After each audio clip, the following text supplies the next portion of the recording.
Ayan, nagpapapalit tayo ng gulong ng aming service dahil wala na lahat ng ano na yung mga palyado na yung gulong natin. Ayan. Kailangan nating papalitan. Ayan, ayun. Mga nakahangit siya ngayon. Kalagay na nila yung gulong natin. Makakapal yung gulong dito.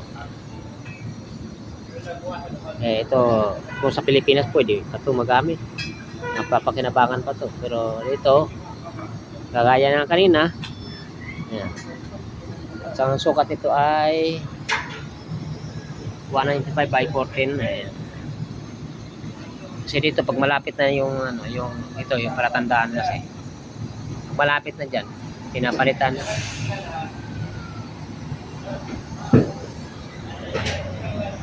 Ayan siya, pitak-pitak na siya. Dahil sa tindi ng init, tapos galing sa lamig. Sinabugan ako nung nakaraan. Nawalan ako ng hangin. Kasi kung minsan mabigat yung kargada niya at saka malayo yung biyahe. Hanggang dito na lang guys, magpapaalam na ako hanggang matapos na ito. Malapit na rin matapos. Naalay na lang nila yan, yung gulong.